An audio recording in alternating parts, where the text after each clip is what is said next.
and to our core, which we are proud to serve. In many a strife we fought for life and never lost our nerve. If the Army and the Navy ever look on heaven's seas, they will find the streets are guarded by United States Marines.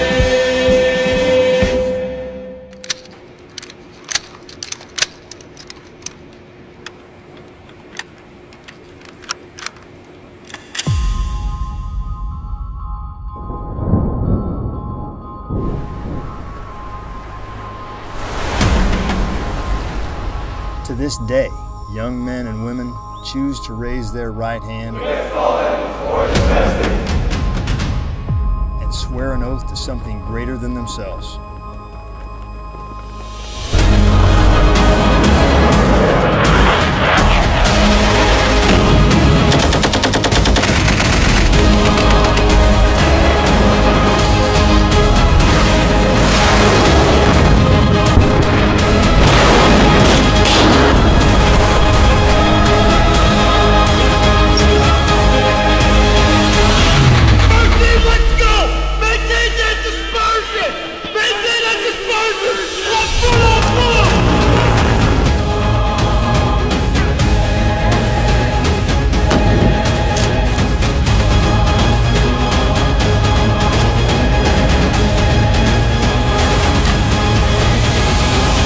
If I was gonna die, I was gonna die with my boots on.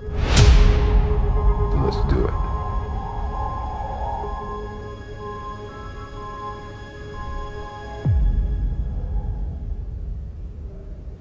Combat is ugly. You see, I don't like this. Damn, I got a flashlight. He's gone. How you know? He was laying. Because he was laying right there. He's not there no more. He was laying up on. I shot him like 5 times when I came back. If you think combat is great, then you haven't been there. So we were taking fire all day long. Lieutenant Calvin bent over to grab his radio. A tracer round came through the left armhole of his flak jacket and out the right armhole. It just barely penetrated the skin. Crazy thing was that when he was a young enlisted Marine, he got a tattoo on his back that said Marine, and the tracer underlined the word Marine. That's the kind of story that people won't believe unless you show it to them. I've been shot a few times and blown up and stabbed. I owe my life to Navy corpsmen. Those are unsung heroes. When you're in a battle and you're wounded, but you know you can still pull a trigger, the thing that keeps you going is the man to your left and the man to your right. Since its birth, the Marine Corps has sought to find those exceptional individuals who embody the qualities of toughness, grit, honor, courage, and commitment. Qualities required of a professional warfighting force that is not only capable, but willing to do the hard things on behalf of the nation. Victory in every climb and place does not happen by chance. From the unforgiving jungles of the South Pacific, to the snow-covered mountains of Korea, to the bloody streets of Hue and Fallujah, Marines have prevailed because they had moral courage, steel backbones, and a ruthless commitment to a tradition of excellence. And with preparation comes confidence. The more prepared you are, the more you rehearse, the more you drill, the more confident you get. And so we're ready to go. The Marine Standard is the only standard, and discipline is the currency of our Corps. This is the bedrock of our ethos, and what makes us unique from any other fighting force in the world. Discipline and being lethal, I see it every single day, from the fire team to the squad to the platoon level, when the Marines are running up recon, running through the load trail, going to the dojo, making themselves more lethal and fit.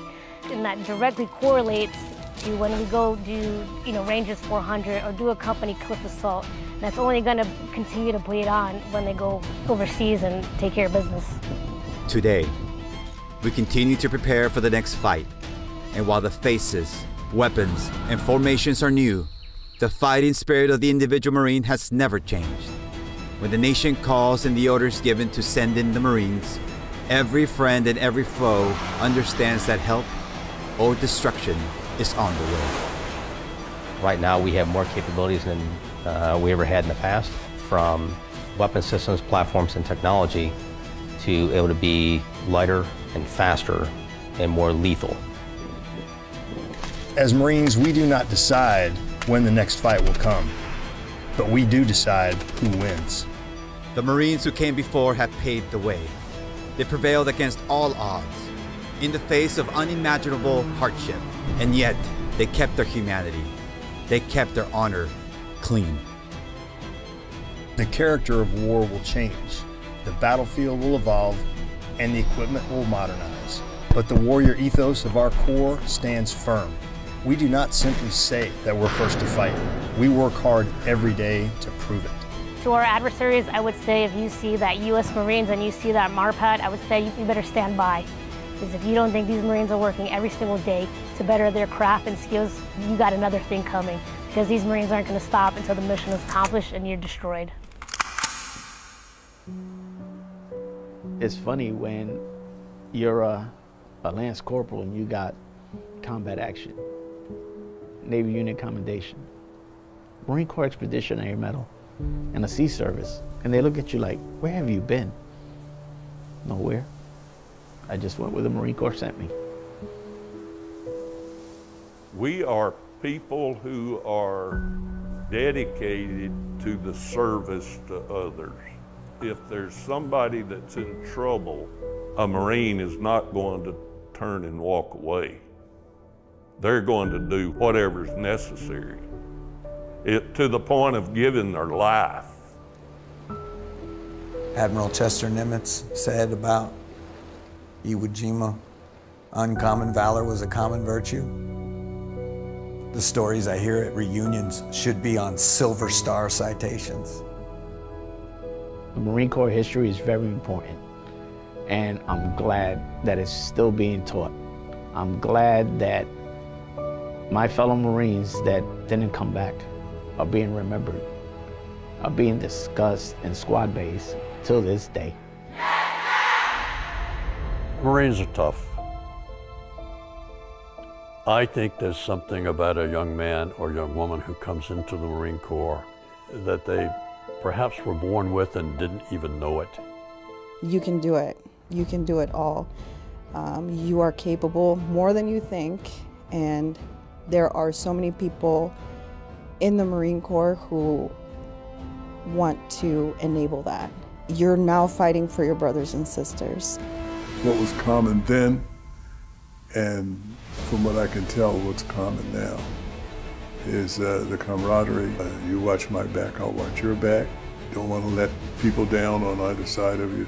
There's no better thing than camaraderie and talking through it and sharing certain pieces with individuals, because it creates a bond that is unbreakable. Everybody wants to be a champion. Everybody really wants to be part of the best. Marines, you are the strength of our Corps, and your actions determine the fate of millions of future warriors and their ability to stand on your shoulders. I know that you're ready. As we come together to celebrate our 248th birthday, I encourage every Marine to reflect on our history and think about the moment when you ask yourself, do I have what it takes? You are on the journey that few have dared to begin. Take pride in what you represent. You are the pinnacle of professional warriors and the model for others to follow. Sergeant Major Ruiz and I are proud to stand among you, and we'll be with you every step of the way. Happy birthday, Marines, and Semper Fidelis. We're Marines till we die. And we require a 2-week notice for that. On June 25th, 1941, President Roosevelt issued Executive Order 8802, establishing the fair employment by the armed forces. From 1942 to 1949, a few brave African-American men changed the face of the United States Marine Corps forever. Faced with many challenges, they set out to make a difference and ended up making history.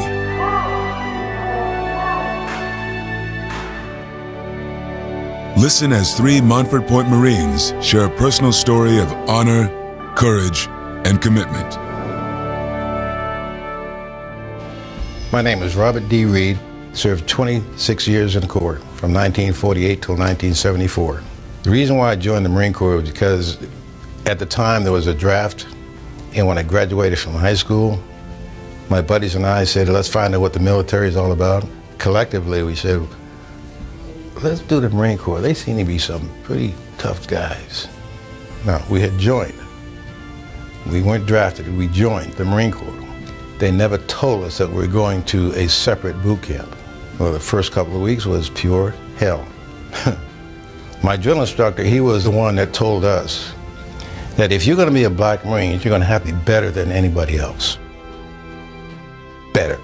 Subjected to very intense training, Reed and his fellow Montford Point Marines endured the hardships of boot camp, pushing them to limits most Marines had never experienced. Well, the thing is, after my tour was up, came back to the States, and it just so happened that the Marine Aviation wanted to get blacks into their ranks. And I was one of the first blacks to go into Marine Aviation as an enlisted man. And my time in aviation wasn't until I got out of the Marine Corps. Not only did the Montford Point Marines open doors, but they helped to set a precedent of courage for today's African American Marines. The Marine Corps was the last military service to be integrated. And I think that was the beginning of a new era of the Marine Corps. The Montford Point Marines are extremely important. They were strong enough to take on a challenge that seemed to be insurmountable at that particular time. And for them, I do serve. My name is Gene Dowdy. I was born in Stamford, Connecticut. I was really appointed by the Navy Department to serve in the Marines. 7 months after the famous 8802 presidential proclamation allowed us to go into the Marine Corps. So I was one of the original pioneers. Montford Point Camp was a segregated camp. We felt the indignity that was thrown at us, but we had to learn, we had to face all of these challenges that we had. Shortly after graduating from boot camp, Gene Dowdy's typical duties as an admin clerk shifted as the commandant began increasing the responsibilities of African American Marines in the war campaign. We ended up on the island of Iwo Jima. I landed on D-Day, incidentally, with a few ammunition companies and depot companies. It was very unpleasant, but I prevailed. I was glad to be in the Marine Corps, and I'm glad that I was honorably discharged. But going into the military service, I would consider, again, very gainful and a real true benefit. The legacy of the Montford Point Marines, much like the famed 54th Infantry Regiment and the Tuskegee Airmen, is significant in the history of America and its armed forces. I think it's something that a lot of people need to hear, to appreciate what they've actually done and to appreciate the opportunity that they created. Charles O. Foreman. I joined the Marine Corps because I happen to be one of those people who does not like to be drafted. If I've got to do something, I like to do it on my own. I was ordered to go to Jacksonville, North Carolina, Montford Point. My experience in the boot camp was very typical. During Foreman's time at the Montford Point camp, conditions were tough, as they were forced to build and live in wooden huts surrounded by the heavily rugged Jacksonville, North Carolina terrain. After boot camp, the war in the Pacific was of course proceeding, and what was created was what they call the First Colored Replacement Battalion. And this was a group of men, I believe it was about 100 in the group. At that time, I think I had been promoted to a 3-stripe sergeant, and I was responsible for all these people. We sailed out of San Diego to Oahu. While there, I carried the title of Acting First Sergeant. Well, we actually stayed there for the duration of the war. If you asked me the question if I had it to do over again, yes, I would do it over again.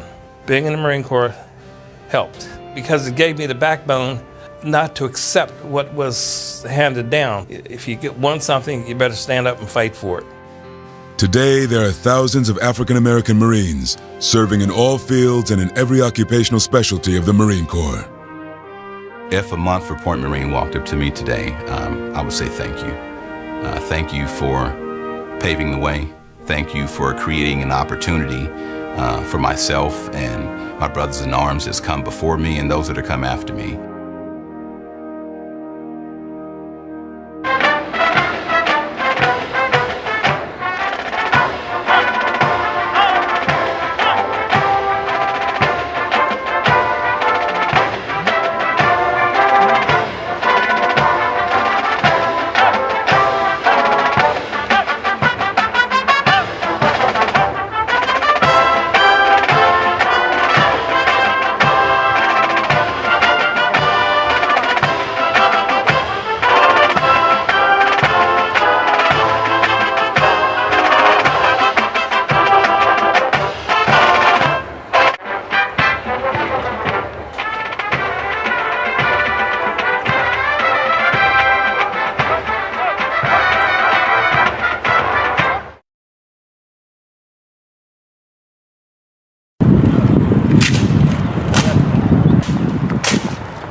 world looks to America for leadership, and America looks to the Corps of Marines.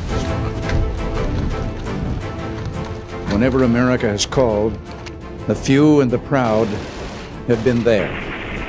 In places with names like Belleau Wood, the Argonne Forest, Guadalcanal, Saipan, Okinawa, Pachosin Reservoir, Khe-Sanh and Grenada, from the halls of Montezuma to the shores of Tripoli.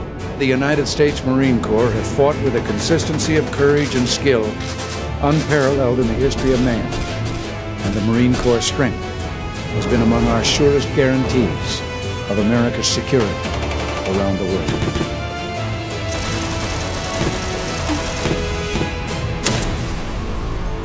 As we mark the turn into a new year of Marine Corps history, we Marines pledge to America that we shall carry on the fight with unrelenting vigor. We promise that hereafter the enemy will be permitted no rest between rounds. We assure the nation that what is past is simply a prelude. We have just begun to fight. We shall never stop until we have smashed the enemy for all time.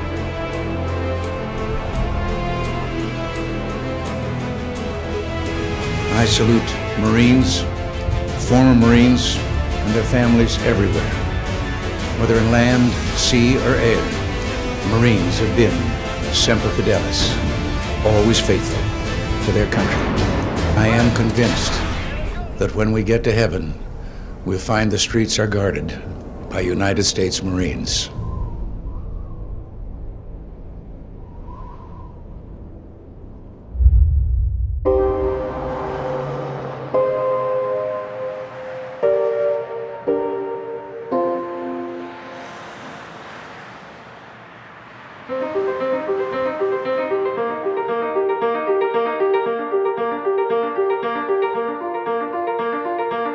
The Moffett Point Marine Memorial is located on Highway 24. It's part of the Lejeune Memorial Gardens. The memorial is comprised of several elements, the intent being to put together a memorial that would capture the main three elements being the Moffett Point Marines, which is signified by the M1A1 gun that's there. And that's actually the gun that those Marines trained on at Moffett Point. The second element was the Moffett Point Marines themselves, which is signified by the statue of the Marine. And thirdly was the community and society, all of which had to come together in an agreement in order for the Moffett Point Marines to even exist in the Marine Corps. We didn't have a roster of all the individuals who trained at Moffett Point. We chose to go with stars to represent the Moffett Pointers. Because again, there is no complete roster. We're still finding Moffett Pointers today. In the wall itself, if you look real close, you'll notice that on the right lower corner, there are 3 rows of stars that are turned upside down. And they were done that way intentionally because our intent was to show that when you put all the Marines in the formation, if you stand back and look at that wall of stars, you won't see those stars. It's only when someone points it out to you, or if you're one of those real sharp people that have to be standing, you realize that those are different. And the point was, the differences didn't make a difference when you put them all collectively together. When you say Tuskegee Airmen, 9 out of 10 people know who you're talking about. We don't have that luxury at Moffett Point, but that is the objective, to get their story told to the point that it's a common story.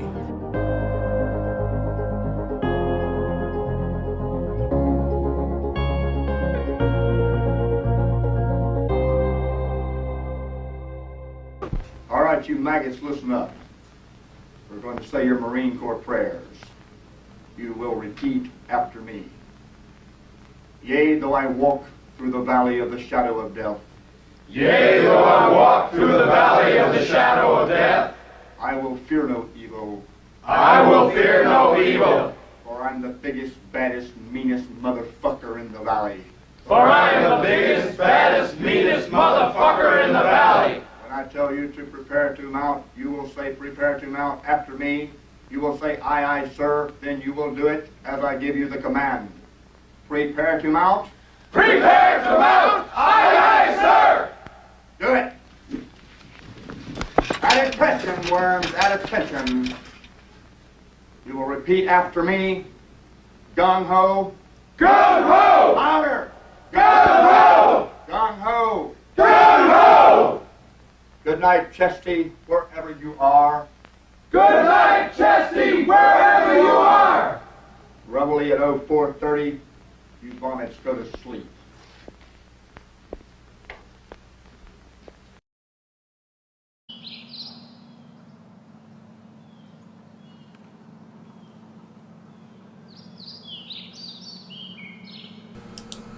And thank you, ladies and gentlemen, for stopping in. To all my devil dogs, past and present, thank you so very much for all that served. Semper Fi, devil dogs. Happy birthday, Sergeant.